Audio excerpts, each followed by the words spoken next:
What was that?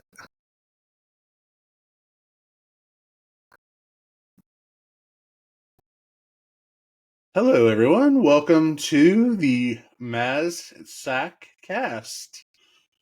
Today we are reviewing the 2024 Royal Rumble. Sack, what did you think of this show? Overall, I thought it was pretty fucking good. If I'm being honest, like I mean, the number of matches, it was tight. The matches were all good. I know you have a differing opinion on some, but like, I thought it was all pretty well done. I thought it was booked well. It looked good. Yeah, good work all the way around. To be honest. I did notice there wasn't as many camera cuts away as normal, and that is a very welcome sight. Yeah, I thought that there were multiple production changes, like from even just a year ago, that felt super noticeable. And yeah, like they picked up a lot of good stuff. Like it felt much more like, WWE that I want to watch. Yeah. Whereas for a while it felt like it had really steered away from that. So I was very happy. I haven't watched a live show in a while, and it was pretty good. Yeah, same here. So I think there's only one thing we can do for WWE right now. Keep watching.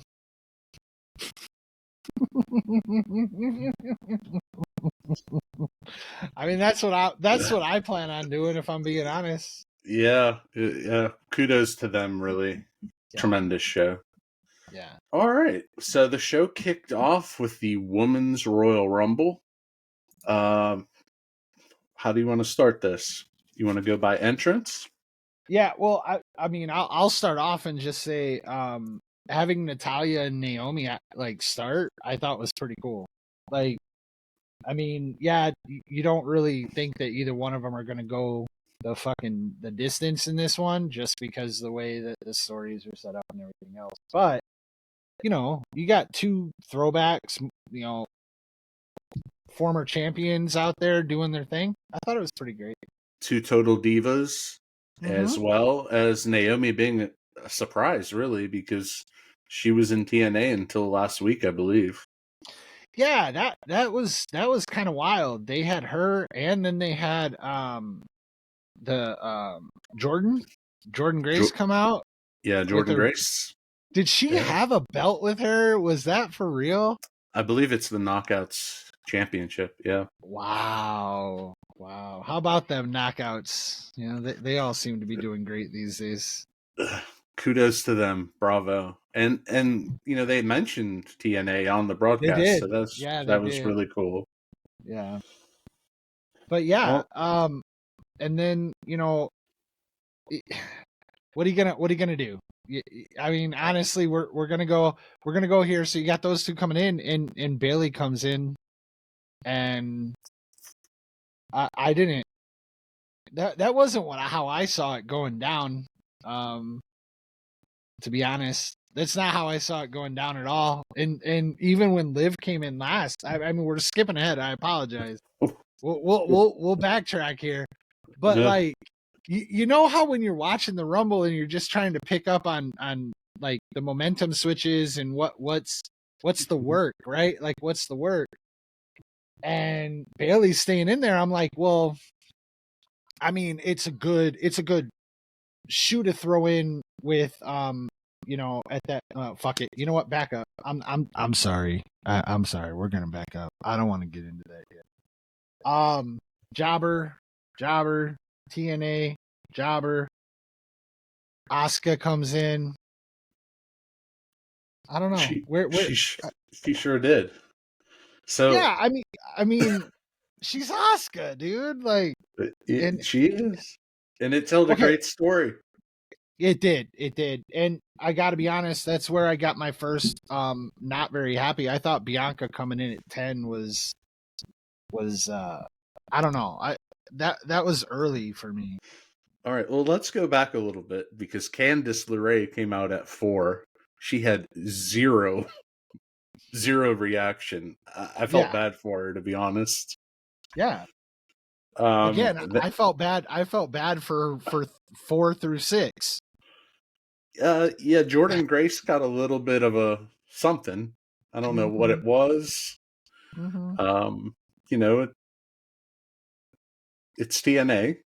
Then Indy, Indy came in at 6, she's tall. and that's a point I did want to make. Okay. So as we go on, the ring fills up, and how many of these girls are like 4'10" all at once? I just couldn't believe it. Like, it's Well, all then it you get is. and then you get Ivy Nile coming in, and she's tiny, just like a Yeah. And Katana Chance. I mean, yeah, my yeah, goodness. yeah. And again, so you have at that point, I mean, like Indy is tall. Indy is really Yeah. tall, and She's then tall. beyond, She probably weighs a buck 20, which is a 40-pound upgrade from most of these girls at this point. it was Um, it was a small it was a big ring with a lot of small people in it. I Yes, it think that's was. how they fit so many of them in there at a time, because they were It, just all compact. and and and I actually, so you were also paying attention to when people were eliminated. I really didn't get Yeah. a good beat on that, but it didn't. It felt like they let the ring really fill up. I mean, Yeah, it you was a got welcome sight, I thought, because then you had your people come in and boom, Mhm. everybody's going out at the same time. Yeah, So, yeah. and then it had kind of the opposite effect in the men's, where there was only 4 or 5 in at a time. I mean, I'm going to say this right now. I thought that the women's was superior to the men's. I think the ending of the men's was better, I like but that. I like that they let it breathe a little bit instead yeah, of just taking it home after a minute or so. yeah. But from start to finish, I felt like the women's was so consistent, and they gave a lot of people a lot of chances to, like, They did. Zelina Vega. Dude, I want to get, like, I'm gonna skip like Piper Nevin. Chelsea Green looked good. In my opinion, she took a lot of fucking bumps, dude. My She got goodness, knocked around. it was the comedy spots, because she just kept getting flattened. She got knocked around. Piper was okay. Zelina looked good. I thought Zelina was actually impressive, which I mean, I've liked Zelina before. I think she offers a lot, but again, you are talking like the athletic builds. So your champ, you got your champ sitting off, and um, you know, Io Sky, like, whatever. But Rhea is like, who are you gonna put up against a Rhea? Like, you're not gonna, like, like, you just, you know what I'm saying? Like, Selena Vega, great, you look amazing, like, you're doing great work, but are you gonna fucking win a Royal Rumble and then take out Rhea Ripley? You That's know? the thing. You're going with the David and Goliath story there. Rhea Yeah, really needs that Charlotte Flair size to go against. I It agree. it doesn't make sense. EO, you can flow with the smaller girl or a mid-sized girl. I don't know. I don't know how you It, book a good title match right now with Io. Honestly, sadly, and I'm just saying that. But okay. So Zelina Vega looked good. yeah, And then Naya came in and did what Naya was always going to come in and do. I mean, yeah, I don't know yeah, about you, but that's how I felt. Was once the ring started to fill up, they were filling it up for Naya, right? Like, you just yeah, assume they're filling it up for Naya. yeah. And then I think her whole situation was really perfect. Mm-hmm. I'm not a big Nia fan, but she looked great. She did her job, and then she made somebody look like $1 million later on. Yes. So All right. that's a key. So we're back here at number 6. Yep. Indy comes out, then you have Asuka. Indy got eliminated during Asuka's time in the ring before Ivy came in at 8. Then at 9 you have Katana Chance. Bianca comes in at 10. Kyrie at 11. So you have all of Damage Control in there together. Mm-hmm. They completely bounce Candace once they all get into the ring. Then at 12, Tegan comes in, and she bounces Natty, and Bailey bounces Tegan. Yeah, So what are your thoughts there? Bailey had to get involved at that point. You know, Yeah. Bailey had to get involved at that point, and uh-oh. There you go.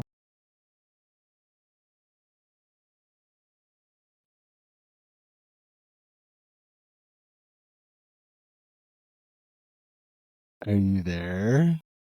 Yeah. Yay, we're back. Okay. All right. So All right. Chelsea Green comes in at 14.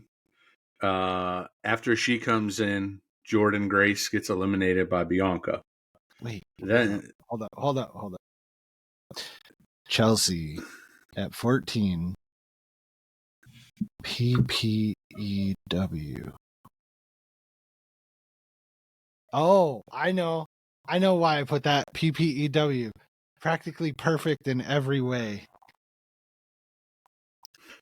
she is a looker. Chelsea Green pulling a full on fucking Mary Poppins. Just Yeah, that Zack Ryder, he's a lucky fella. she got her ass kicked though. Okay, moving She on. did. So Piper comes in at 15. Oh, wow. Xia Li comes in at 16. Then we have Zelina. If you want to go ahead and describe what she came out as, because I'm sure you know more than I do. Oh no. She. I've already said what I had to say about Zelina. I'm not like this is our first episode together, and I have nothing more to say on this matter. Okay. I didn't know what her cosplay was. That's all. Oh, I honestly didn't.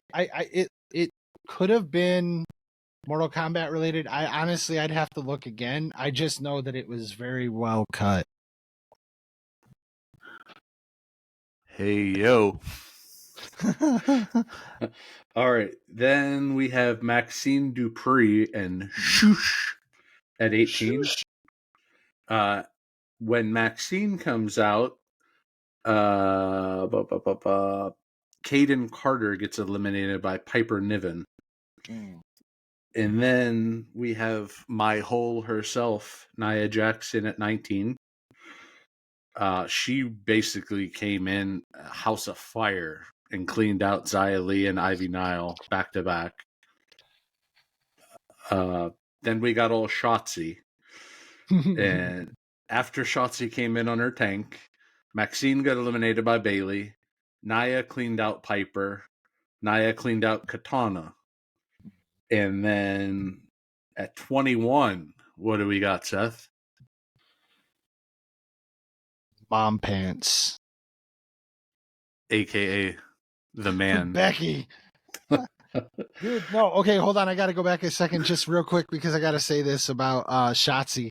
I'm actually really proud of my boys. They're 15, and when Shotzi came out in her little tank, the first thing my brother says, my kid says is, "Hey, remember Rusev?" Yeah, I remember Rusev. Remember when John Cena buried him? Yeah, I remember when John Cena buried him. But Multiple okay, times. yeah, moving right along. Becky came out and did what Becky does. I don't know. She's the man. She brings an energy that nobody else has. She brings a passion that nobody else has. And one of the things that I give her a ton of credit for that I actually remarked on to as we were watching is she knows where the cameras are too. Like she knows how to like turn around like when she's over in a corner. She knows how to like look over her shoulder and have it be like a perfect angle. Like she knows how to work the cameras in that ring, and she's amazing at it. That's why she's one of the best. Then 22. I honestly, well, Becky came in and dumped Chelsea, who had well, just that's taken fine. the ass beating of a lifetime. That's fine. It's of very little consequence. I don't know who 22 was. I missed writing it down. I in our little betting game that my kids and I play, I ended up getting number 22, and I didn't even get a chance to put it down. I had no idea. It was Alba Fire. I know, truly exciting. Okay. Shayna, which what are we doing anymore? Yeah, it's been too long. Yeah, I don't know what Shayna is anymore. I don't know where she fits. I don't like. I didn't know if I should care. I didn't get it. I didn't get it. I think Ronda leaving is what hurt her. Yeah, definitely. And then one of the two, just R-Truth is a fucking American classic. Like, this dude just love the guy. And yeah, him interrupting Valhalla, that was very interesting. And she had the antlers, mind you. Yes, she did. Yes, whatever that meant, I have no idea. I have no idea. Like, I was hoping somebody could have told me, but there's nobody sitting around. And then we got the last six. And after they came in, Nia eliminated R-Truth and Valhalla. And what was it? R-Truth was in there for 5 seconds, or Valhalla was 5 seconds, and R-Truth was 13. They made a point to say that. Meaningless. Yeah, and it didn't matter. I don't know. They keep trying to reset the record for fastest elimination. It seems like it's every year they're trying to do it with a nobody gimmick. Can outlast that bushwhacker. like hand to fucking the sky on that one. That is still one of my all-time favorite like old school clip. You get the highlight reels of the Royal Rumble. That is, it's so perfect. And he just goes bushwhacking right on out like nothing happened.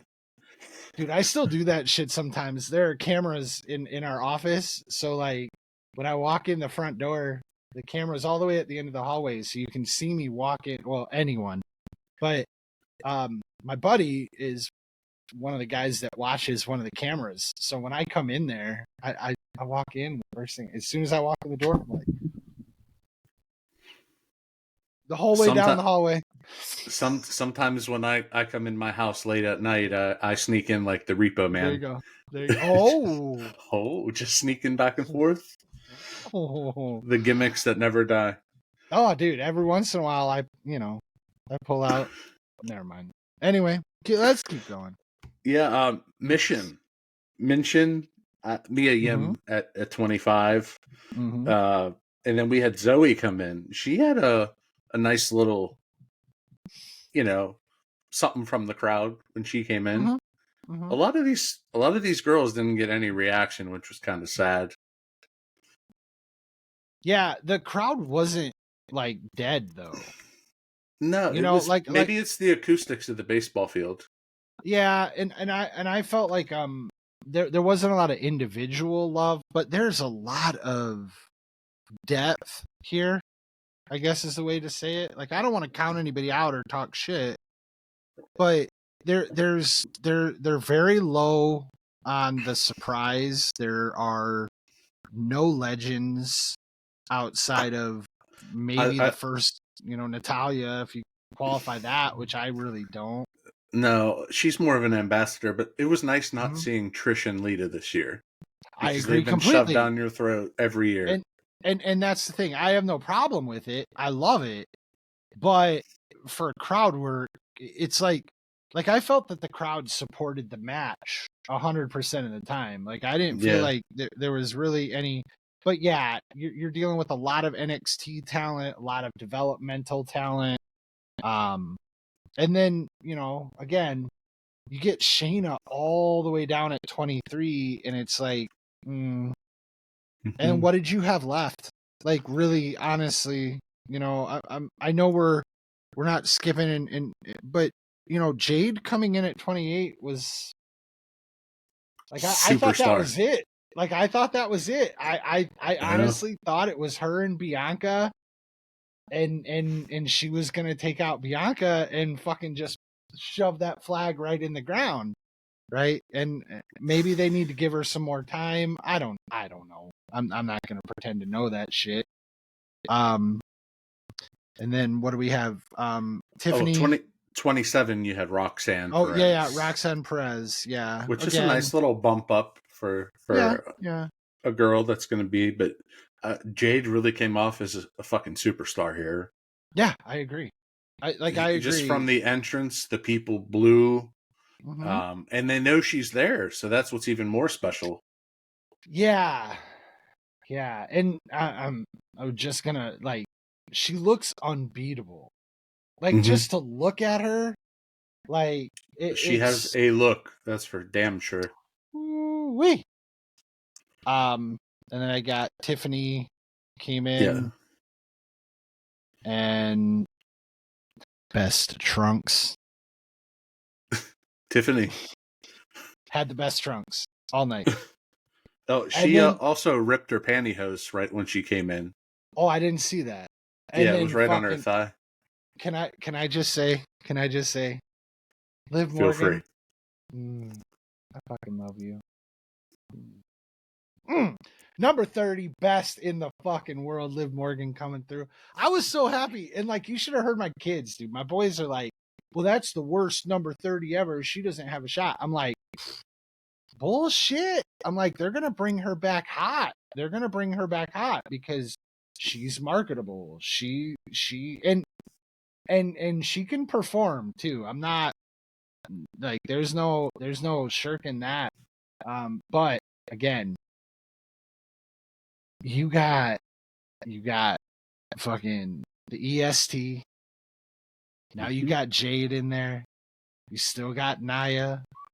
And as sitting at the top, you got a Rhea Ripley that, I mean, so as much as I'm like, yeah, Liv looked great. Liv's back. Love seeing Liv. What are we doing? Who's at the top right now? Well, after Roxanne comes in, you have Nia just beating the piss out of everyone. She eliminates Shayna. She eliminates Mission. She eliminates Shotzi. And then it all happened. They created a superstar. Jade Cargill just tossed her over the top rope.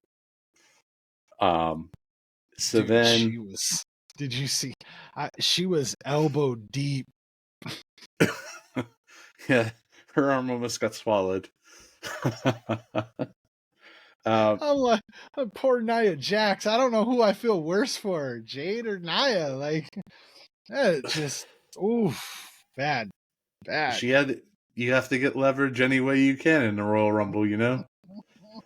That's the fucking truth. So they made a star in Jade. Zoe gets eliminated after 30. After Liv, she gets eliminated by Liv. Tiffany eliminates Roxanne, which is kind of like Tiffany's on the main roster. Roxanne's still in NXT. Then Jade comes back and eliminates Becky and Naomi. So, my God, she's going to the moon. And then Tiffany gets eliminated by Bayley. Bianca gets eliminated by Bayley, which is amazing for Bayley. And then Liv Morgan takes out Jade.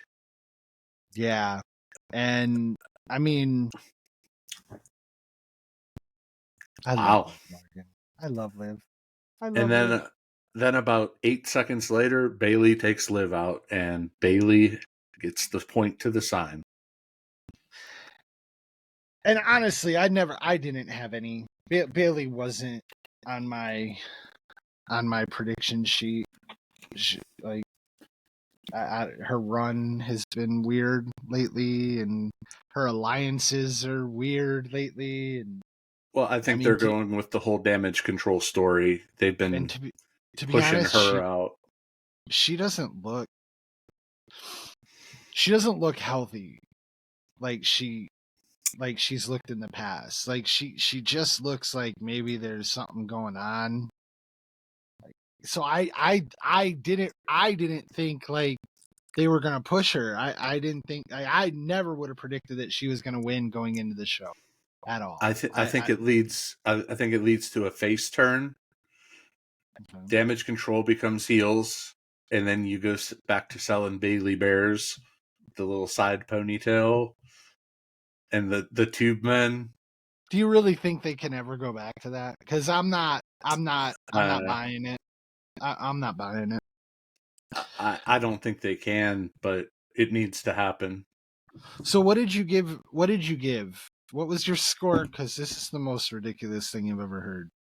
4.73 out of 5. So It was precise. perfect. Yeah, just it was good. I again, I said it at the beginning. I enjoyed it. I thought it was well paced. Well Yeah. paced. I did not once reach for my phone. I didn't reach for my iPad. I was glued. Yeah. And they didn't, one thing I was worried about, they didn't overuse the we're gonna hide outside of the ring shit.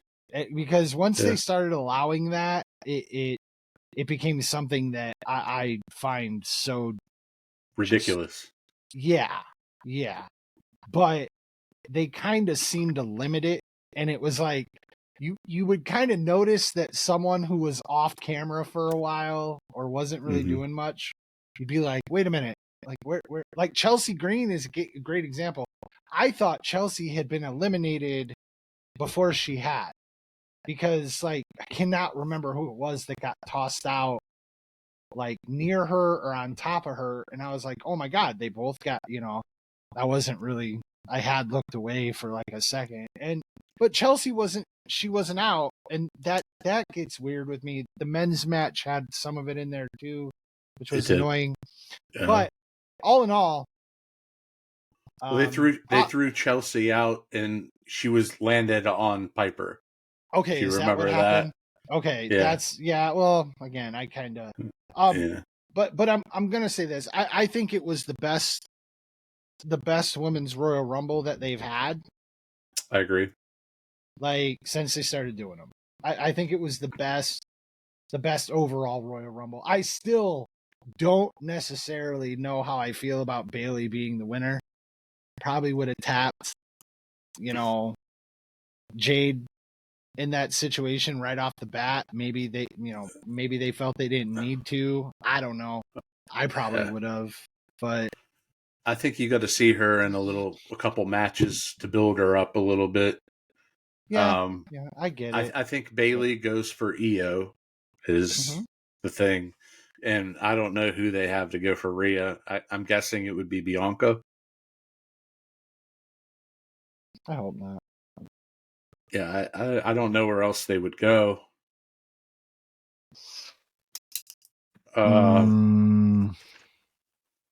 So I don't know, man. That's so interesting. Like, actually, because like I mean, I don't know. We're at the Royal Rumble, right? So, you still have the chamber. Yeah, and what I mean, I don't look. I'm gonna be complete. I mean, I'm coming from a nice time off from WWE. Yeah.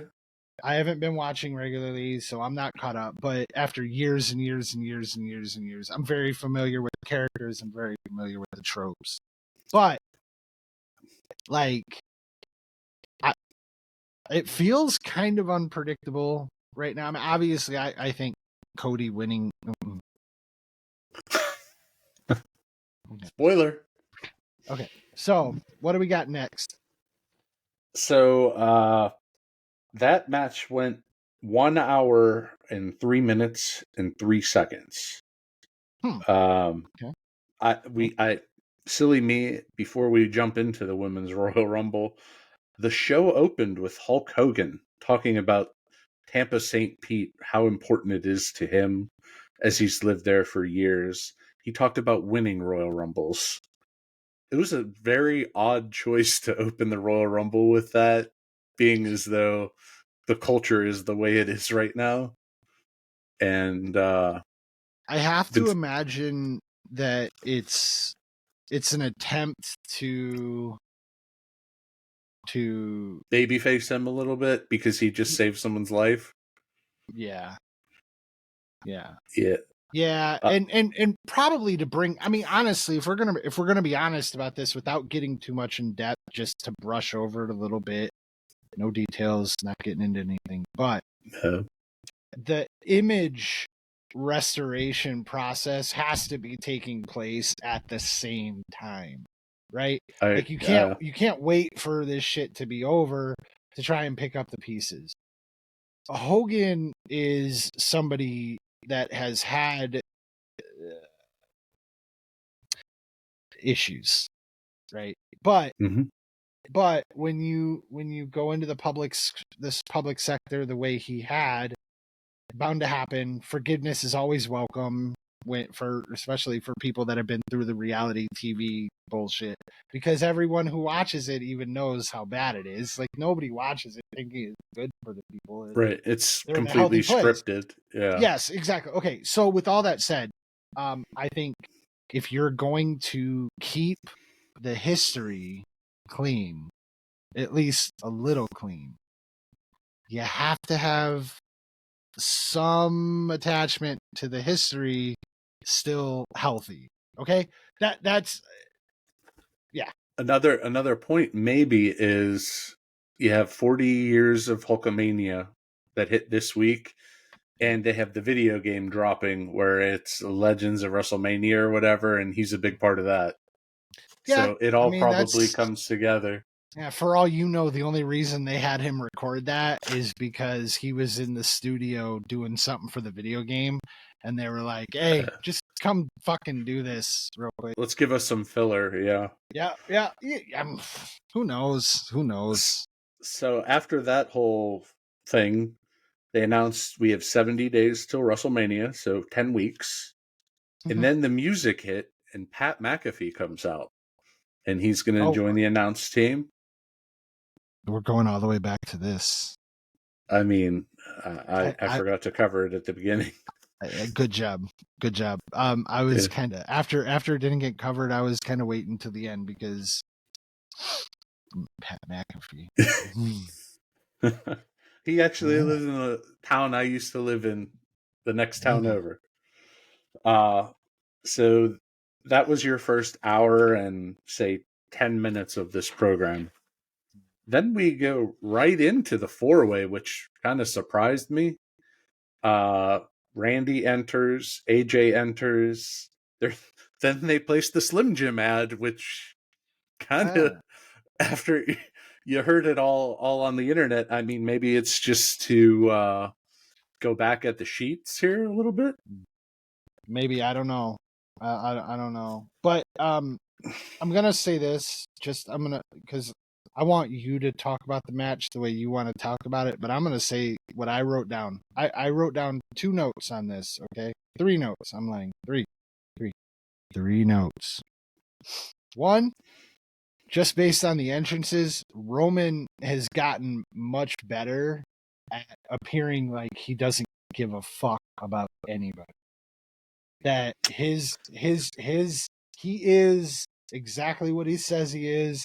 He's the best. He's the only important one. He's the chief. He's all those things, to the point that, like, even his walk down to the ring, it's like he doesn't give a fuck. He's not there for you. He's not there for anybody else. He's there to do his job. He's there for the paycheck and the piece of the winner's purse. And if you would go back to the 80s. Yeah, and initially I was like, okay, well, that's a good character build, right? But as the match went on, the note that I made is, Roman was asleep. Roman looked asleep the whole match. He didn't like do a goddamn thing. No. So I have. Go ahead. I have Randy. He enters. That took 2 minutes. AJ enters 2 minutes. They go to the Slim Jim ad. LA Knight comes out 1 minute. Roman comes out 4 minutes. And then they go to intros. They go to the bell. That takes 12 minutes. Oh Intros my for the 4. God. And then the match went 20 minutes. So I have 4 notes on that match. Do you want to get through the rest of yours? No, yeah. Hey, hold on.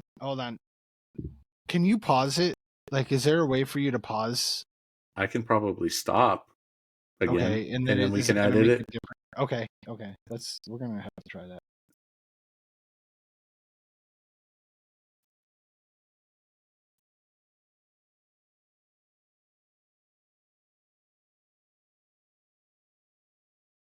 Guess that didn't work. All right. So, where were you with this Okay. wonderful 4-way? So my notes. So I had Roman has gotten good at not caring, which again, at first thought was for the sake of the camera, for the audience. By the end of the match, I kind of felt like maybe he's just gotten to a place where he doesn't give a shit. I have this is what I wrote down. AJ carried, Roman asleep. LA was there as a spot monkey, and Orton is old. Yeah, you could definitely see some ring rust with Randy there. I thought LA Knight had a great comeback at the end of the match. Yeah. It was nice. He got the crowd going. Very abrupt finish. Lame ending. That's what lame ending. And you know what? My kid said this to me, and I know I keep saying that because I don't want to take credit for it, but I'm gonna digress just a bit here. Okay. Last Bears game of the season, his quote, the Chicago Bears, by the way, bear down.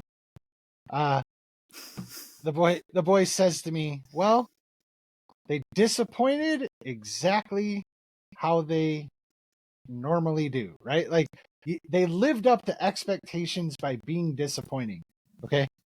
And he made a comparison to watching that match was like watching a Bears game where like you're just kind of you're like hoping for that, and then the ending comes and you're like, oh, that was disappointing, and then you're like, yeah, well, should have seen that coming, should have known it was going to be disappointing because it was kind of a shit setup. I mean, who was going to take that?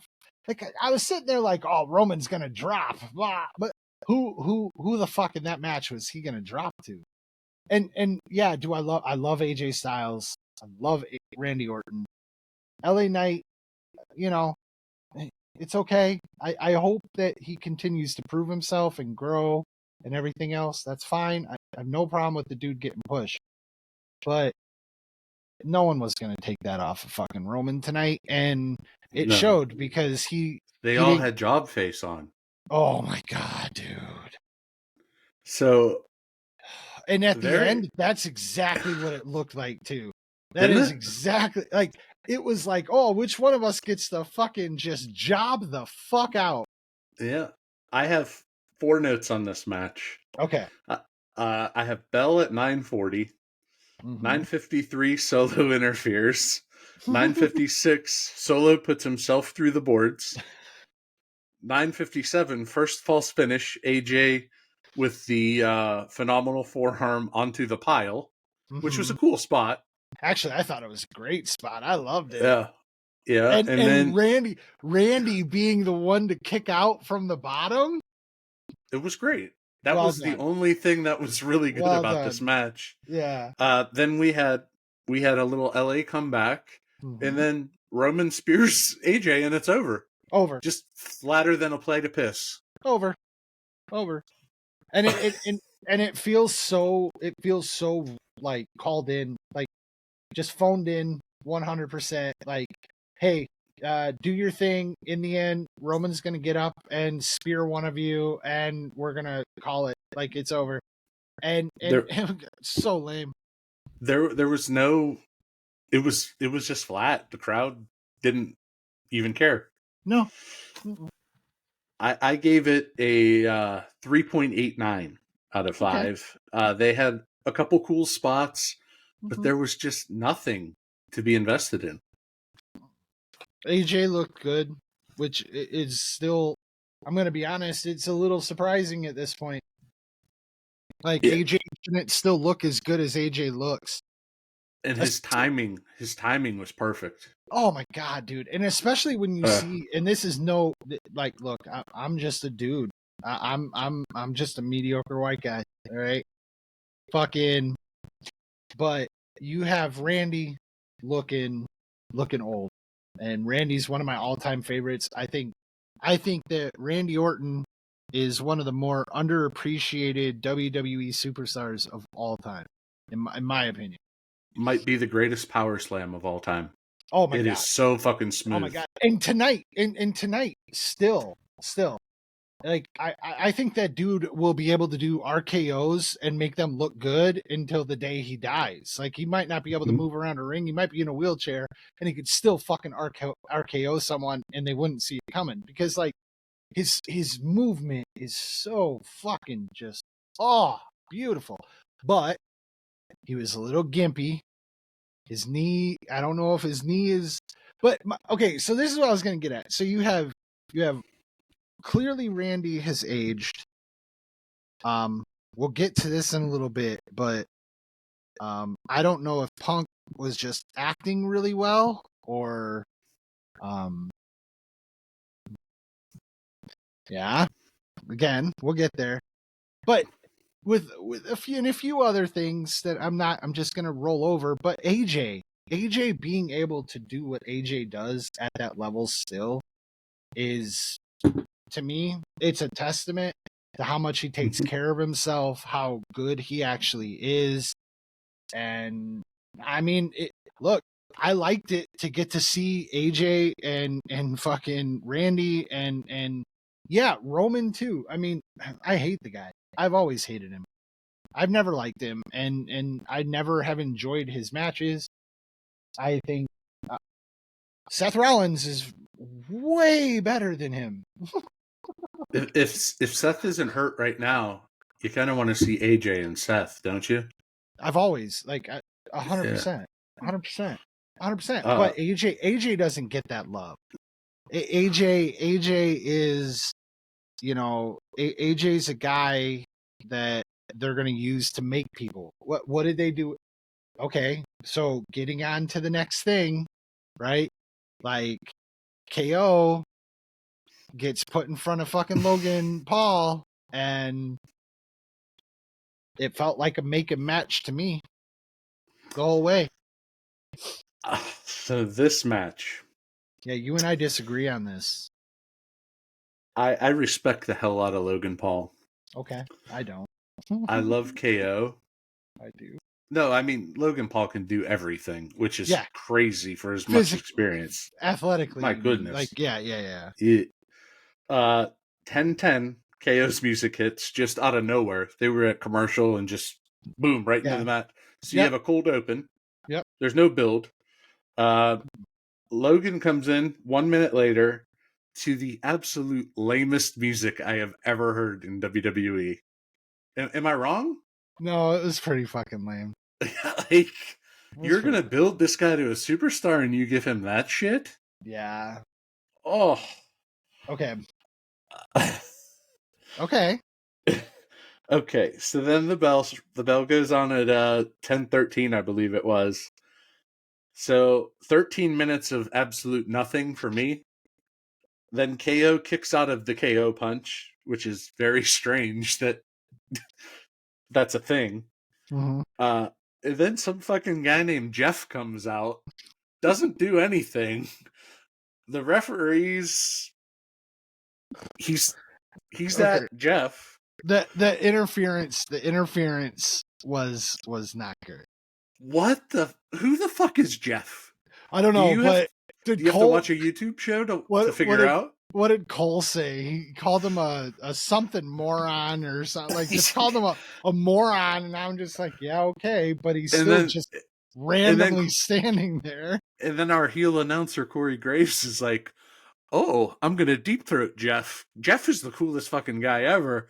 I just want to suck his dick. Jeff, go Jeff." Who the fuck is Jeff? Like, I at don't know, least dude. when they did the whole Prime bottle thing, I've heard of KSI.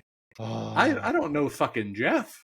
Yeah, I don't. They said he was part of his entourage, some shit. Okay, so hold on. I want to back up a little bit. Okay. I thought that the opening, like the first act, if you will, of the match, like KO laid everything in, like just tight as shit. Kind of like a paying your dues kind of thing. Oh my god, dude. He absolutely, and there was more than one time where there was like abrasions that like there was surface blood, right? So he was Yeah, having his things chest pop. and his arm. Yeah, Yeah. Yeah. yeah. So he was getting fucking worked, okay? And during the match I made a comment, and I mean this.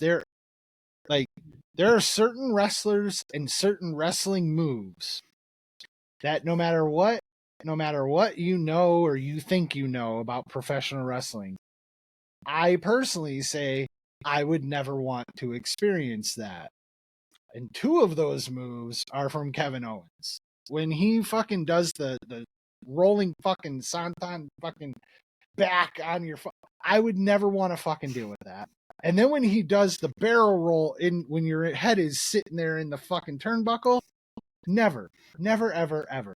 And when he went in for the second one tonight on Logan Paul, he laid it in so fucking heavy that I'm like, dude, Maybe it was a receipt. dude, there were so many. There were Yeah. so many. It was and to be fair, and this is why I liked it, because Logan Paul took it. He took every fucking bit of it. He didn't lose his composure. He did some really cool shit with the pressure manipulation of the hand, and when he was punching his hand, like pulling like that's one of those little heel things that like Yeah. a lot of people don't pick up. And he just seems to get it, so I'm okay with it. The outside interference bullshit in his matches has to fucking stop. If you want Yeah. us to take him seriously, then you need to take him fucking seriously. Have him do dastardly things. Yeah. You don't Yeah. need this fucking Jeff out there. But I will say that Kevin Owens getting caught with the brass knuckles by the ref instead of getting a babyface win, 1, 2, 3 in the center of the ring, he gets disqualified. I fucking like that. I fucking It like was that. perfect. It was perfectly timed. You Yeah. had one, you had two. Mm-hmm. So what led to the brass knuckles? After Jeff got kicked out, Mm-hmm. Waller and Theory come running out. Theory passes the brass knucks to Logan Paul, I and lost track of all that. because it was fucking stupid. Yeah. Yeah. It was absurd. It was overbooked. It was It, overbooked. I expect that from the other channel, just because. But I will say this about Logan Paul: if he really is going to take this serious, Mm-hmm. this guy's going to be one of the top workers up there with a Seth, with an AJ, I agree. because he can do the moves and he understands the psychology. Yeah. Yeah. He, And he's got a built-in character. He's got a built-in yeah, character. He just has to be himself, or the himself that he created for YouTube, to get famous. yeah, But he just gets to be that character, and like it fucking works. And his brother has done the same thing with his fighting too. that Like, scripted. well, I mean, what are we talking about here? But the Yeah, point is that he's still. I mean, if you watch, like I've watched every single one of his fights because I can't turn away from a sideshow. mm-hmm. But everything about him screams, "I'm a real fighter." Yes, I mean, it just does. And to me, everything about Logan Paul right now screams, "I'm a legitimate WWE superstar." It's just you got to get over the shit that makes him just a YouTuber trying to be a WWE superstar. And by having interference from his posse and all this other shit, you're not letting him do that. You're illegitimizing him. You know, you got KO. KO slapped the shit out of him right in his fucking face. Just slapped the shit out of him. And then you're gonna have him, you know, get helped out by Jeff. Again, like you put him in a position to be legitimized, and then you fucking stole it from him by overbooking the ending. In my opinion, I didn't think it was a bad match, though. Well, I did. I know, but I will give this comp to Mr. Paul on the kind of celebrity side in wrestling. Shane McMahon, 2003. This guy will take any bump known to man. He doesn't care. He is fearless. King of the Ring. And tonight was Logan Paul's King of the Ring. Because he took an ass beating. Dude, nobody's taking an ass beating like getting thrown through a fucking window that won't fucking break. And getting a concussion in the middle. Upside down, having your head bang off of the fucking concrete. But just comparatively in that kind of celebrity special thing, I'll give Logan Paul the Shane McMahon. Yeah, and I think it's a decent comp just because he is willing to take bumps and he has like a reckless nature to him, right? Like he moves fast. He does that shit. He's very athletic. Like it's amazing how athletic he is. He's Ricochet level athletic, which is also just psychotic. Yeah, I don't. What did he do tonight? What the fuck did he do tonight? Okay, anyway, we're not there yet. Yeah. I thought the ending. Okay, just to finish that up, I thought the ending was fantastic. I think I already said that. The brass knuckles getting caught, Kevin Owens getting disqualified, fucking perfect. And it doesn't fuck up the belt. It doesn't. Well done. Yeah, it was a definite out of that match. I gave the match 2.88 out of 5. Oh, fuck, man. It was the worst match of the night for me, but you had some good stuff in there, so you can't really complain. It got its job done. It was under 20 minutes, so... And on a card where you had 4 matches? It was different. It was different, too. So that was a good thing. Yeah. So then after this, there's such flow. We go to commercial. We come back at 10:33 with a WrestleMania commercial. Then Samantha Irvin's in the ring announces attendance at 48,044, which is obviously gimmick to all hell, but the stadium looked full. It's a baseball stadium. Yeah. I mean, there's probably a lot of people working the concession stands that they counted. But good show. Like I said about the acoustics, I don't know. It was something. It felt quiet. Yeah. Like it felt quiet. It didn't have a rumble to it, that's for sure. Yeah, that's a big stadium. No pun intended. I imagine WrestleMania going to be the same way because it's outdoors. Yeah. I went in New York and it was loud, but it wasn't loud.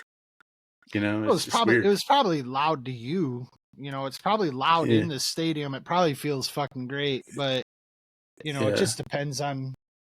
I don't know. I think Philly is going to be interesting. Not to get too off topic, but you know, when they went to New York, you're like, okay, it's April. It's April. There's a really good chance this is going to suck for everyone fucking involved. It rained during the pre-show. And then they came out to do the anthem and Vince got his wish. It was perfect. Well, the problem is it's still going to be pretty fucking cold. And it's in Philly, so it'll be absolutely miserable. Mm-hmm. Yeah, it's gonna be exciting. Like I'm kind of interested. Is it a 2-nighter? Of course. Okay. Yeah. I don't dig that, but it is. That's a whole other conversation. Okay. Yeah. So You ready to jump into this shit? 10:39. They read the Royal Rumble rules, which are the same as the women's, so why read them again? 10:40. They hit the music. Main event Jay comes out. What's going to happen at number 2, you say? Why do we still care about this? I kind of dug it because it was like Axe and Smash when they came out. Yeah, fair enough. Demolition. Well, and I like the. Can I don't like it. I don't like that I like it, but the yeet no yeet thing is just It's comical. Oh my god! Who was the first one that came up and was like no yeet? And like it was the number third dude, wasn't it? It was fucking Graham Waller. Yeah, Grayson Waller. Grayson Waller, yeah. Dude, that fucking guy. Jesus. Could his trunks be any tighter and shorter? Oh my. I thought we were going to get a little Australian apple bag there. Fucking grape smugglers. Grape smugglers. So then we have our surprise. And well, I guess there was like 3 surprises, but our first one. Hold on. Don't hold on. Let me see if I feel where the other surprises would have been, because this is another thing. I didn't feel like there were any good surprises at all. I would say 20 and 22 if you're looking. Yeah, 22 pissed me off, which sucks. I hate wasting. No, wasting is the most annoying thing in a Royal Rumble. And while I was so excited for him to be in it, when Omos is fucking Omos or whatever, however you say it, is just standing there and he fucking punks out. Yeah, he went from a guy that was on WrestleMania and looked tremendous to punking out like fucking Michael Cole, like punking out like an announcer. That shit was stupid. And I guarantee you, like, I watch his show, I listen to him, and I don't think he's gonna be too proud to talk about that, to be honest. No. I think AJ Hawk will probably say something for a change. Oh, AJ. Oh, I know people hate that. I love it. I love it. He just stands there. He just sits there looking like he just waiting. But anyway, Andrade. Yeah. Fucking Andrade. Dude, I was happy about that. Like I feel like he got fucking done dirty. Like he got done really dirty, and I like him. Like I really do. Yeah. But he's back with his woman now. I don't know if they're still together, so God bless him. He's got one of the most underrated matches in WWE in the last 20 years. Him and Gargano in that NXT match in Philly. It's like one of my top 5s. Oh my goodness. Gargano put on some fucking matches, dude. That was can I there was a time off topic. There was a time where NXT was the best brand. Period. Yeah. And then I'm going down this list, and see, I'm not gonna again. So starting with Andrade, right? Mm-hmm. But no numbers, whatever. Shinsuke. You miss Carmelo. No. I'm not. Well, but I don't. I'm talking about. So you got Finn. You got. I'll consider Gunther in there. Oh, you're saying NXT guys? Yeah, Ricochet. You know, I guess that's really it. But Sammy, just from that, yeah, Sammy, just from that era, and I mean, you're talking about Finn Balor at one point looked like he was gonna like have a championship run for forever, and obviously he had it for one day. Yeah, he got hurt, and it's terrible. But he's never fucking recovered, and it's really sad. You know, Shinsuke is comedic relief at best. I mean, KO had a great match, but again, it was with Logan Paul, and there were basically no stakes. Mm-hmm. You know, it's just at one point these guys were at the top of wrestling. NXT was better than Raw, and it was better than SmackDown. And And then they now, got Vince. yeah, they all have, every single fucking one of them. And okay, so Seth Rollins and Roman don't really count. They left before they started signing people. You know, the oh, what were they called? Something stupid. What? Seth and Roman and Ambrose and FCW? yeah. The Shield. Shield, yeah. Stupid. Absolutely stupid. But they went over amazingly. I'm not shitting on them. But they left NXT before, you know, fucking KO, fucking Samoa Joe. Where the Yeah. But I digress. Well, I got one more for you Okay. that got Vince. Okay. The Revival. Oh my god.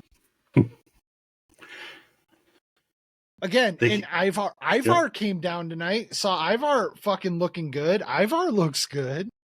He also looks like he spent the last 3 years at the buffet. He looked huge for Ivar. He's a big man. Yeah. And he's agile. He's like Bam Bam Bigelow. But my goodness, he looked huge. I haven't seen him in a while. I don't know. I just NXT, I don't know where it's at right now. I'm not watching that either. But I don't know why did I fucking get off on NXT? Oh, because Gargano, right? Mm-hmm. So just talking about those fuckers and you know, they put on, those were just such good. Where are all of them? Where are all? I think Gargano and Ciampa are back together DIY. Oh yeah. But thankfully they weren't in this Royal Rumble because that's wasted spots. Ciampa. Oh my god, those matches. Anyway, okay. So we got past we got Andrade. So Andrade comes out, Carmelo Hayes comes out, Shinsuke comes out looking just like, what are you doing? But the crowd, he was over. They did his music. They stopped the music. The crowd kept going. They want more from him. Yeah, but that's what Vince said about him, right? Vince back in the day said it's not about him, it's about the music, and the crowd didn't really care about him and blah blah blah. But anytime they make him talk, he just loses everything. Yeah, and he got the Fandango treatment. The music was over more than the guy. Yeah, well, when was Fandango ever given an opportunity? Like, he beat Jericho. He beat Jericho at WrestleMania. I remember. And then the next night, the crowd was over, and then Friday night or whatever, he was done. Yeah, I'm kind of interested, and we were talking about it earlier with the producer's standpoint, that it just felt like it was produced like just that little bit differently from what I'm used to dealing with Vince for all these fucking years. And Kevin Dunn. Yeah, and Kevin Dunn. And I made a comment, to my boys. I was just like, it's gonna be different. Like the decisions, like they're gonna feel a little bit different. And I feel like that was one thing about tonight's show. I will say, like, everything felt very deliberate. There wasn't anything that happened that at the end of it I was like, well, where the fuck is that going? Or like, why are we doing this? Like, so kudos to you guys, because that's something that I went years and years where every fucking pay-per-view you were just like, what was that? Like, why are we doing that? Why is that guy doing that? What is that? Why? And I didn't feel any of that tonight for this show. And I dig it. Santos Escobar. So what was he trying to get Andrade to do with him? Because, I think it was they wanted the Mexican to join. Right? Because he's LWO, I believe, right now. Yeah, that's kind of what I thought. So I thought, I thought when he came out, I was like, oh, he fits with Andrade. Yeah. So that's good. And I like kind of how they set this up. You had Jay and Jimmy together. You had Andrade and Santos together. Mm-hmm. Then it went black and white, which was a very cool visual. I thought the NWO was coming out. and it was Karrion Kross. Yeah, yeah. So, And he's then got you get what a look. My goodness. yeah. The back thing. It was That's all not a right. It's not a real tattoo, but it's a Oh really? tattoo. Oh, there's no way. That looked painted on. Dominic. Um, Dominic came out and did Dominic things. What a reaction this guy gets for just being the chicken shit heel. I don't get like. No, never mind. I do get it. I do get it. I think it makes a lot of sense, and actually, I think it works. It puts Absolutely. it puts Rhea over too. Like just nonstop, just puts her over because she is 100% in control of everything in that situation. Allegedly, Yeah, the mommy. the mommy gig. That's I fucking perfect. and they call him Dom and all this other shit. It's just like, dude, are we like this is they're getting close to being a little much. Fucking speaking of that though, they show fucking Rhea walking in with that belt, wearing whatever she was wearing. She had like a bodysuit on. Yeah, yeah. You need to go to the bathroom at all, but Mommy. Okay, mommy. Mommy. so, Yeah, so he's getting a lot of mileage out of that. Like a yeah, lot of it's been mileage. what, a year and a half or so. Yeah, and I don't want to skip ahead again, but I'm the R-Truth, Damian Priest, because Dominic stuck around. Dominic stuck Yeah, around like that. He was yeah. Dom's in there until 27. okay. So that for him, that's So a good showing. where are we at this point? We got Carlito, Yeah, which Carlito's in at 10, which he had the weirdest elimination of all time. I didn't even write it down because it just seemed like he was already outside. I don't know what he was doing there. Grayson Waller eliminated Carmelo Okay, before Nakamura comes in. okay. Santos eliminates Carlito, or Mm-hmm. Carlito eliminates Santos, and then Carlito gets dumped right after. I didn't understand it. I didn't get it. Who? Uh, Oh, Carlito. Carlito. Yeah, got it. Yeah, he pulled an apple out of his apple bag and then he chewed on it. It's just weird. I spit in the face of those who aren't cool. Yeah, that's what she said. Uh-huh. Yeah. It was just weird. Then Bobby comes out, who looks Mm-hmm. like an absolute fucking $1 million. My Mm-hmm. goodness. Yeah, he And, does. and he's got to be like 45 years old at this He's point. he came in with Brock, right? No, that No, was Shelton. that was Shelton. That was Shelton. Yeah. Bobby was in about 23 because he had the hair versus hair match. Yeah. Yeah. Yep. But my goodness, if you chisel a guy out of granite, it's Bobby Lashley. Yeah. And then the Imperium thing, and I'm like, okay, here comes Gunther, and it's I know. Kaiser. Yeah, that was. I was kind of thrown by that too. I really was. I thought it was going to be. It felt like when they used to have all the Wyatts come in, and you're like, okay, here comes Bray, and it's the bearded Eric Rowan. Yeah. And it's just like, ugh. So that was, to me, that was like the wasted spot. Nothing against Kaiser, No. but I mean, you could have got maybe some mileage out of him in there with the acrobatic guys, but not at that spot.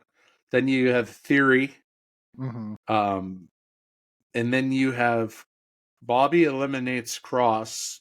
Cross comes from the outside, eliminates Bobby, which was setting up a match at WrestleMania, one of the two nights, I'm sure. Then you have Theory and then Finn. Theory. And then Cody comes out at 15. Yeah, Cody at 15, which I thought was perfect. How about them just not showing the ring for 2 minutes while Cody gets his little pop? Does his cheese? Yeah. Just fucking straight cheeses. They have never done that before. Like AJ Styles debuts, and they're showing Roman's eyes, not AJ. Yep. And then Cody is just there for 2 minutes. Yeah, I'm trying to think. I feel like there was another point for that too. They didn't really give Punk that much time. They pulled the camera away, so they didn't get like his punch and stuff like that. But there were moments that felt like that for real. Like even Drew McIntyre got a nice little. He got his whole 3D, his swords coming in and everything. Yeah, they did that for Dom too. Yeah, and then when Sammy comes out, it's like his music, and then they're like, yeah, nobody cares. And can I just, I know, but I want to do this right now. Why aren't we getting? Okay, so I didn't write so the last at 30, couple of years. At 30, down. you wanted The Rock. I did, but of course, because I wanted The Rock, we're not going to get it. But Sami Zayn, like, do you know what that was? That was the Royal Rumble. I believe it was 2014 in Pittsburgh. Was that everybody wanted Daniel Bryan, and it was Ray, and they booed him out the building. Yeah, I remember that. Mm-hmm. But it's not. It's been done, and I know the subversion with 30 is something that happens. I feel like you could have. Put the Warlord out there like in 1990.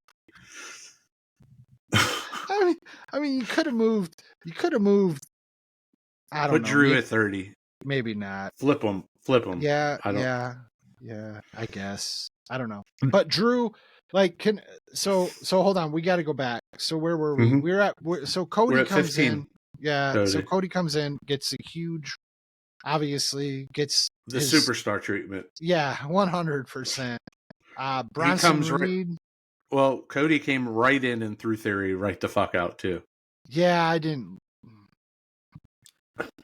Like, he did no offensive move. He just came in and tossed him. There's an Austin Theory is just not getting any, just not in a respectable position. After he beat Cena, it's just weird. Yeah, it feels like it was one of those things where he didn't get the sign off. He had the match and he got the rub, but he didn't get the sign off because they've just made him a joke. And it could be he has the stench of Vince on him because of all that. Of course. Yeah. So we go Bronson Reed. Kofi? What the fuck is with Kofi? What Kofi gets the spot, but then doesn't do the spot. Didn't do a single spot. Yeah, it was like he did a Trouble in Paradise on somebody. They let him in. They let him in to get his gear. You know. Yeah. We have Cody. He threw out Theory. Bronson threw out Andrade, which I thought was a little bit weird. And then Cody eliminates Nakamura, and then Kofi eliminates Kaiser. Yeah, he did get an elimination. Yeah, okay. I got the elimination. He hit him with the Trouble in Paradise when he was on the outside. Mm-hmm. And then Gunther just came and tossed Cody right the fuck out. Not just that, dude. Like, you got to talk about this in a block. You go from, you get Cody, and you got Austin Theory and Finn, and then Cody. Then you get Bronson Reed and Kofi, and you're like, okay, well, whatever. And then you get Gunther, Ivar, and Braun Breaker. Yeah, the big surprise. The big surprise. Well, I believe that was supposed to be Brock. Oh. Well, it couldn't be. Well, before this week happened. No, I know. Yeah. But I mean, it's still like, and he comes out. He was fucking going. He had the Steiner's tights on. Yep. And he got the Jade Cargill push of the men's Rumble. He looked like him and fucking Big Papa Pump had been hanging out in the background doing a little bit of the Shoney's buffet on a Sunday morning. Like, he popped so many times. He had already been in there, like 10 minutes when he finally fucking ripped his fucking arm things down. Out. Yeah. I was just like, yeah. He looked great. Old school energy, man. Old school energy. I'd love to see it. He came in, he tossed Jimmy Uso right the fuck out, and then Mm-hmm. Finn Balor. Mm-hmm. So that's like two upper mid card guys. And he ended up with 4. I have him down with 4 Yeah, eliminations. So I mean you are that's correct. you come Yeah, 4. Yeah. you come in at 20 and you get 4, and you know you're in what, the last 6. So almost or Omos or whatever. He's not a professional wrestler. So I don't know if He's you a caught giant. this. When he came in, MVP came out with him. MVP had a pimp cane, which I thought I was saw great. that. Yeah. But then they followed Omos and did a sunny upskirt on Omos as he entered the ring, and I just was like, where is that needed? He's that. If it was a wasted spot for a big man. It truly was. Serve no purpose. And then his elimination, I wasn't even convinced. I'm not saying I am convinced now, but I wasn't convinced at the time that it was even purposeful, like that they even meant to that he was supposed Bronson to. Reed. Yeah, it's just that he's so fucking big that once he got even like he couldn't stop his legs from touching the ground. Like he couldn't. You're ahead of him leaving. Yeah, when almost Okay. when almost when he went out, I think he was supposed to catch himself, like people do, stop and go under. He couldn't fucking do it. It just looked like it was a wash. And then he stands there and his head is at the fucking ropes, and it's just like, dude, I mean, I get it. I get it. He's a monster. Put him on television. You fucking love it. But he ain't it. Right? He's not Andre. No, he's not the Big Show. Andre was trained to be Andre, right? Like Andre was Andre. Big Show was a wrestler and was Big Show forever. Like he didn't just show up as a giant and say, "I'm going to do this." Like, do you know what he is? He's the Yeti. Okay. Just he's big and he doesn't have it. But he tossed Bronson Reed over. Then yeah, Bronson tossed himself basically. then Braun with the Ivar toss, which was crazy. Yeah. He took a hell of a bump. Yeah. And then your favorite wasted spot came into the ring, jumped out of the ring, came back into the ring, and then jumped out. What? Dude, why did he do that? Okay, when he climbed out, so Pat McAfee, to me right now, there's no star in the universe that is like that has the credibility and the sheer momentum that Pat McAfee has. And if you don't know, check it out because he's doing everything and he's just fucking everywhere. But his credibility with me took a hit because he's the type of guy that I thought when he climbed out the first time and then he went back in, I was like, that's Pat McAfee right there, right? He's going to play like he's scared and then he's going to say, no, fuck this. And he's going to climb onto that top rope and he's going to fucking jump and Amos is going to fucking catch him and throw him out. And he's going to take a bump and that's okay. But he'll still stand there and say he fucking did it. But then he left the ring the second time and I was like, it's over.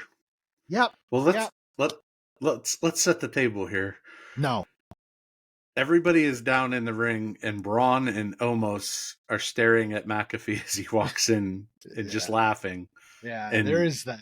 He eliminates himself. Yeah. And then we have another waste here at 23. JD McNugent comes out and... Well, kinda. Yeah. Who leveled him? Who did level him? Was it Braun? It was Braun. He hit him with the spear, I believe. Oh, that's what it was. Yeah. And then he fucking makes it up to the top rope. And here we go again with another attempt to set the record for quickest elimination in a Royal Rumble. Awful. Yeah. Awful. Yeah. Jake gives him a boot and he's out. Main So event that's Jay. so that's back-to-back wasted spots, and then your next two are R-Truth and Miz. Yeah. Wasted spots. That's 5. That's 5 in a row. Yeah. Well, 4. I'm sorry. 4. Well, no. Almost. McAfee. Oh yeah, JD. almost. Counting almost. Yeah. Okay, now we're at number 24 right here, and we're gonna get the second appearance of Mr. R-Truth At number 24. at number 24. Can I gotta stop. I wrote down on my 3 pages of writing here, this was my best moment of the night. R-Truth standing outside the ring, clapping his hands, and the whole crowd fucking clapping, and he's standing there for a tag In the Royal Rumble. from Dominic. Best moment of the funny. show.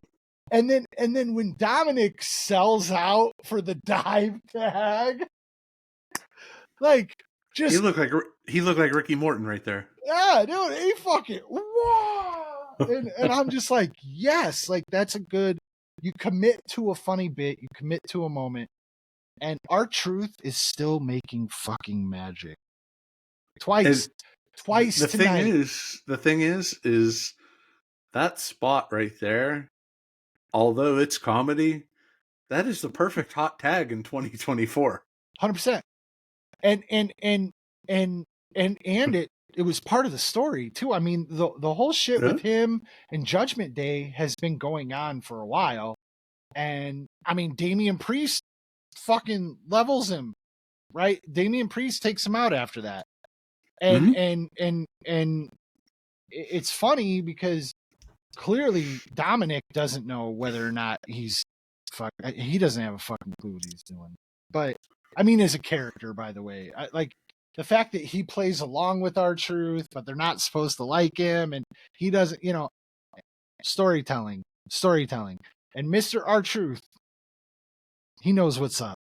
He knows what's up. He got the Miz over too, which is hard. 2024. Oh my god, they did the awesome truth. Yeah. Fuck yeah, dude! I was so happy for that. And then I love Miz. Can I be like I think that Mike Mizarian is a legit, like, he's paid a lot of fucking dues. And 20 years, right?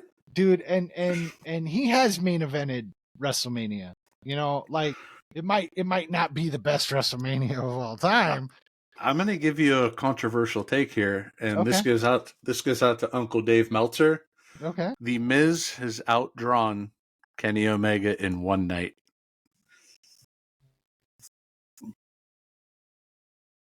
You know what? I'm not going to say anything on that. We're gonna do we're gonna do a special little show about these topics because hot takes. Yeah, Miz to me, if you can't see that he is an entertainer that has given a lot to be where he is, and he's never hurt. No, and I mean, even when he's taken time off, he's not gone long. And look, he's never been a believable superstar, right? Like, and he was never gonna be. He but he's a believable performer and entertainer, and he gets over. And I'm always entertained by Miz. I think sometimes the segments can be overly cheesy, and they play up the character, but that's all he is. He's a character. But the body looks like shit. The punches look like shit. The moves look like shit. Yeah. And he's a character. Yeah. He wanted to be Jericho, but he never was as good as Jericho. Oh, that's another topic for another show. Yeah, it is. Okay. So then we have a grown man come back into the Royal Rumble in Damian Priest. Well, debatable. I mean, I thought Damian Priest was always trash. I'm not a big Punishment Hernandez, Martinez, whatever he was, guy. Yeah. But he's a grown man in the grand scape of the 5 people that we just named that came out. He didn't. He looked like he was wearing whatever he was wearing. He looked like he came from somewhere that has about 6 doorways in a basement hallway, and you got to like know passwords to fucking get in and out. Like I get what Judgment Day is doing, but I'm just like, heebie-jeebies. He looks like the jizz mopper at the Peep Show booth. Yeah, that's a good way of putting it. A little dirty, but I like it. So then we go to number 27, like Mussolini. CM Punk. Okay, so I have a question. Okay. I have a question. I'm not going to give my opinion. I'm going to ask you a question. Yep. He came in at 27. Mm-hmm. Came in at 27. By the time, so you were doing timestamps, right? So how much time do we have between him coming in and there only being 4 people left in the ring?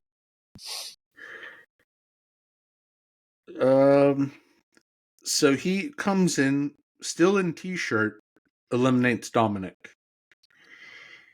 Then we have Ricochet that comes out at 28. Then Gunther goes on a little tear, takes the Miz and Jay out. Okay. So what is there? 6 people in the ring at that time. Okay. Then Drew comes out at 29. Gunther takes Jay out. Then we're all waiting for If You Smell, and we get Sammy. So that went over like a popcorn fart in church. Yeah. I like Sammy, but it was not the time. Who did he eliminate? Damian Priest. Okay. All right. I had him down for an elimination, but I didn't remember. Yeah, Ricochet got thrown out by Drew. Sammy eliminates Priest. Drew eliminates Sammy. And then we are at the final 4 at 11:38 p.m. Punk, Cody, Gunther, and Drew. Okay. So my question, was Punk as tired as he looked? Yes. Or was okay. He was gassed. He was blown the fuck out. Yeah. You know what though? He has a lot more muscle mass on him than he normally does. He looked much bigger, and that was a comment. That was made a couple times around my house. He did definitely look bigger, but So I thought he was acting a little bit, but I was watching him when he picked Cody up for GTS, and he took a step forward, and it was like his legs were just gone. Well, like he sold a lot too. Yeah, he did. Him and Cody, they got the shit beat out of them by Drew and Gunther. Yeah, that's fair.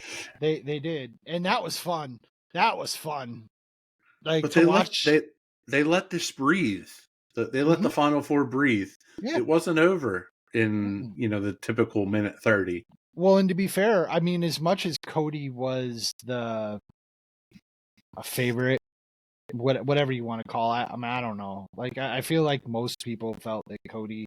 It was between Cody or Punk, probably, for most people. I didn't. I thought Gunther was going to win. Yeah, when it was the 4 of them, I thought it could have been any of the 4 of them. I didn't think that either one of them had a leg up on the other. I think, just like I said this last year, or maybe it was after WrestleMania, I want to see more of Gunther. I want to see more of Drew McIntyre. I want to see more of them against each other. But at the same time, That's a good size too. It for each other. It is, but it's boring, right? Like the only reason you're watching them is because they're gonna junkyard dog the shit out of each other. They're gonna fucking slap each other. They're just gonna destroy each other, right? But from a story perspective, like neither one of them have a whole lot to offer. So it's like when you watch when you went and you watch Cesaro and Sheamus fucking fight each other for a year and then become the best tag team maybe of all time, depending on how you're honest you are about it. But as a performing tag team, like they were just smooth and perfect. But they had no like there was no story driven anything. You had no emotional attachment. And it just sort of dies. It's entertaining, but it dies. And Speaking of Sheamus, I thought that was going to be number 30, and did you really? they would have absolutely shit on that. I mean, I didn't. I don't even know who's on the roster and who's not anymore. I mean, they've fired so many people over the years in the last couple of years, and the business is changing completely. I don't know what's going on with AEW. I don't know. So to me, I didn't know where anybody was going to be. Just looking down the list one more time, I think that in the scheme of a Royal Rumble where you have a certain percentage that are going to be jobbers, a certain percentage that are going to be mid-carders, and a certain percentage that have a chance to win, I felt like this was a pretty balanced Royal Rumble overall. Again, when it came to the last four, any of the four could have won to me. And at that moment, yeah, I'm gonna.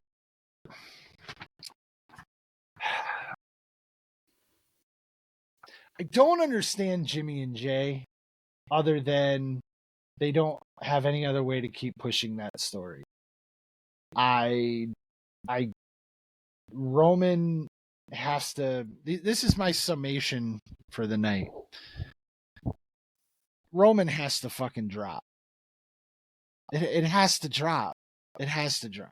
I mean, if you're not going to drop it at this point, then you may as well just let him hold it for another 3 years and just stop having him fucking wrestle. Like I don't like put him out on tours and send him places and bring him onto Raw to tell everybody about how great he is, but he'll never defend his title because there's nobody worth it.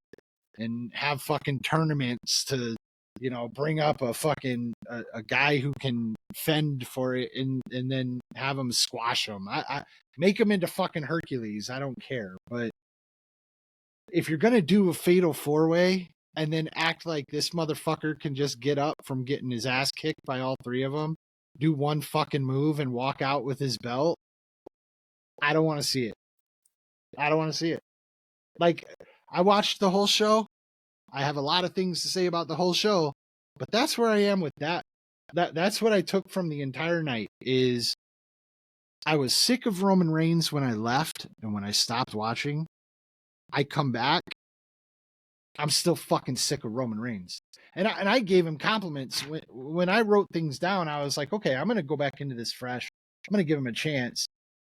And it's not him. It's not anything that he's doing other than the fact that I feel like he slept walk through the fucking match. But it's that you're gonna that's how you're gonna build a match with him. And at this point, I'm over it. Paul Heyman needs to probably go hide or do something else for a little bit. So it was actually about this time in the show where they showed Roman and Paul in the box. Paul and Paul's holding just the strap. staring him. Paul looked like he wanted to suck his dick in the worst way. It was just bizarre. He looked like he was mad at him because he wasn't impregnating him right there on the spot. Like, for real, he was staring at him longingly. I've never seen anything like that before. Roman just looked all pissed and disinterested, like, okay, character building, great. But and then Rollins, they show Seth. Fucking Rollins just like, oh, this is awesome. Yeah. I'm like, God damn, I love this guy. So is he hurt? Is he hurt? Is that a work? Is that real? Like, I believe he hurt himself in that gender match. Okay. I believe it's a knee. Okay. Okay. So I think maybe they switched. Maybe they swerved us. I Maybe. think Gunther was going to win to go Gunther and Seth, but let's just say Cody threw out Gunther. Oh no, I skipped Punk eliminating Drew after about 4 minutes in the 4-way. Mm-hmm. Then the next minute, Cody eliminates Gunther, and we Mm-hmm. are down to Punk and Cody. So give me Yeah. your thoughts right there. Oh, in that moment, Yes. I thought Punk looks fucking tired, and Cody looks like he's carrying it, and I didn't see a way how Punk could fucking win. I mean, Cody.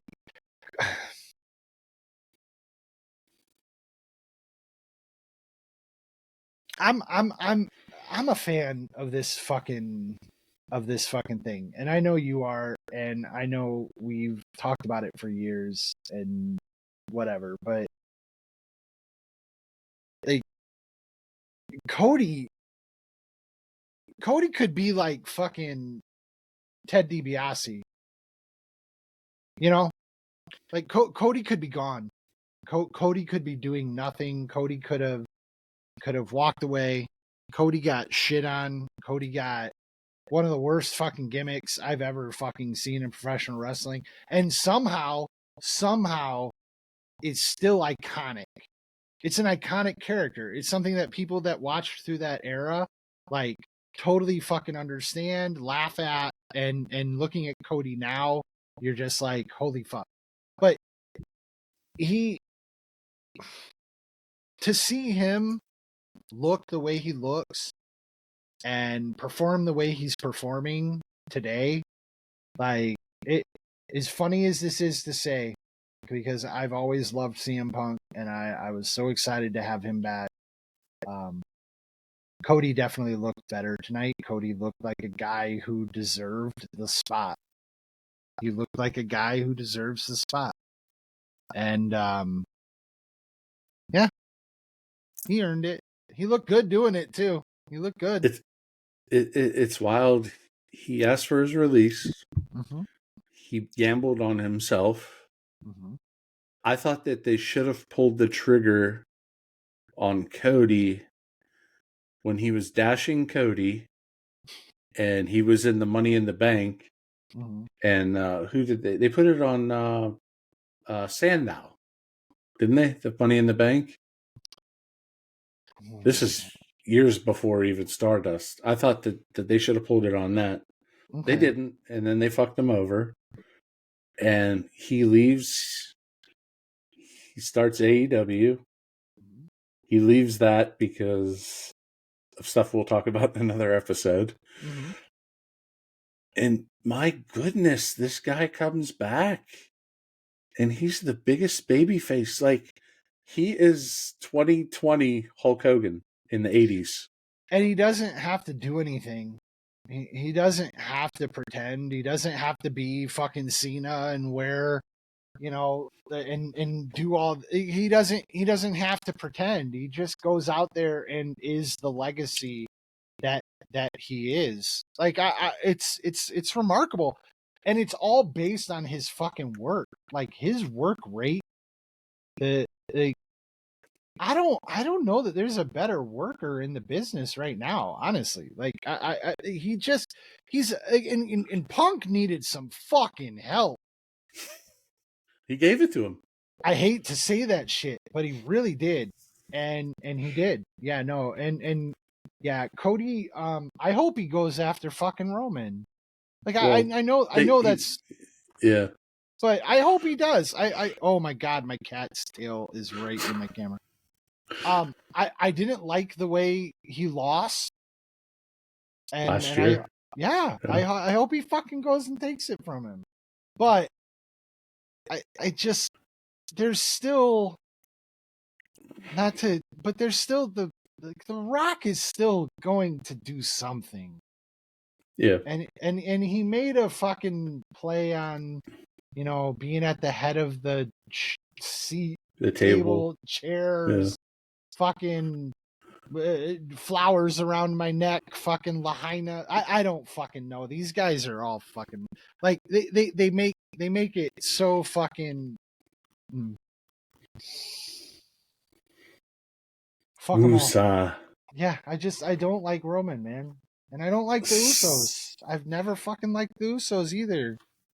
So after 7 minutes, Cody and Punk, multiple finishers, nothing flippy, just actual wrestling. Cody eliminates Punk. So then Cody immediately goes up to the top rope and starts pointing and talking to Roman, who's in that suite. And the wise men, young Mr. Heyman, Happy Heyman, just absolutely selling it just wonderfully. And Roman's like, well, boss, I guess I gotta go for it and just fight Cody here. Just oafy and just... I hope it pays off. Like, I hope it's... I don't have any confidence in it because I don't think that... I don't know if I believe that Roman's even capable of it. But, like, there could be a long con in there. You know, maybe... But maybe he's legitimately complacent and he's just unhappy and he needs to drop it, but he just has to wait until he can drop it. WrestleMania. You know? Yeah. I mean, well, yeah. Yeah, because he's not on the Australia Elimination Chamber. Okay. Yeah. Yeah. So that'll be his next match. Yeah. And I mean, you don't really have any big surprises. You don't have a Money in the Bank sitting out there on somebody. Yeah, you do. Well, you have it sitting out there, but it's fucking Damian Priest. Like, yeah, like nobody gives a shit about that. Do you give a shit about like no? I mean, it's not like Dolph Ziggler where you're just sitting there fucking waiting. Like, come on, motherfucker! Like, you know, you're not like there's nothing like that you're. I mean, fuck. There's no WrestleMania fucking 30. What year was that, dude? 32. Daniel Bryan. No, 30. When Seth cashed in on fucking 31. Yeah, 31. Right. Like so, he cashed in on Roman and Brock. Yeah, there's nothing like that. So you have to have some sort of clean situation, I guess. I'm excited to watch though. Now that I've gotten caught up. Now that we've gone through the Rumble. I'm happy to get caught back up. I'm happy to be paying attention again and seeing where it goes. But congratulations to Cody Rhodes. Fucking look great. Great performance. Congratulations to Bayley. Fuck. Like, didn't see that coming. Yeah. Good shit tonight. I yeah. It was a good show. Yeah, it really was. Bravo to them. I mean, you got the storytelling. The thing I posted on Twitter, I posted Last Tangle in Tampa.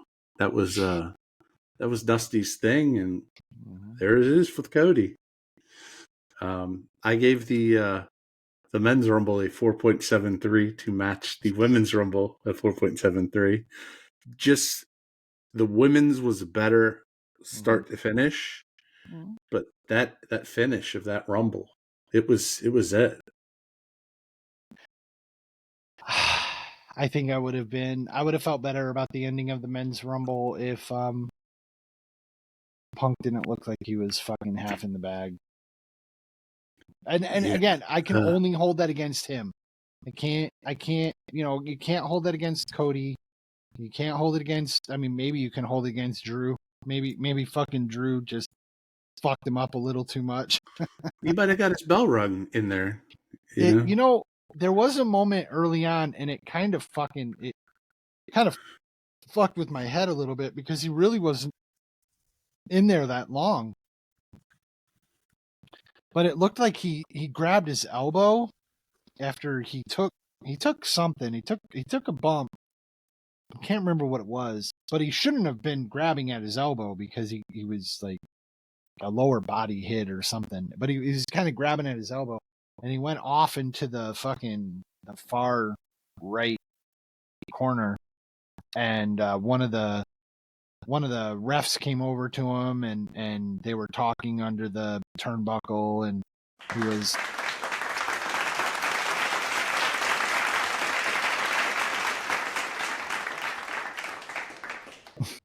That was for Cody. He was grabbing his arm. But he just, I thought maybe, because you never know. You never know in those instances. But he just didn't look great.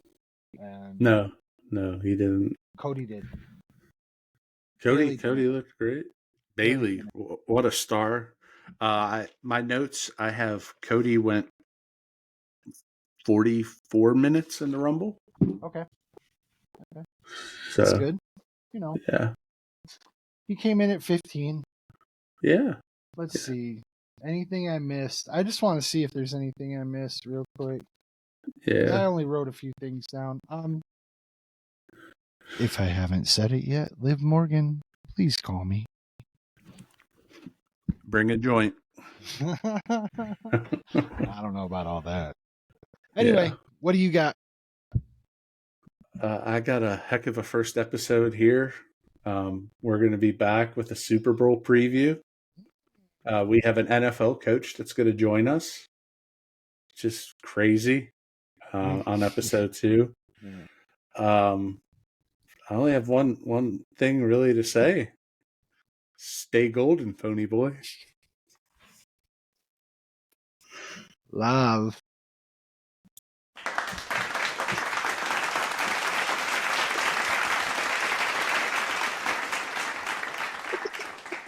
But thank you guys for tuning in. We hope that you enjoy it, and we'll be back soon. Deuces.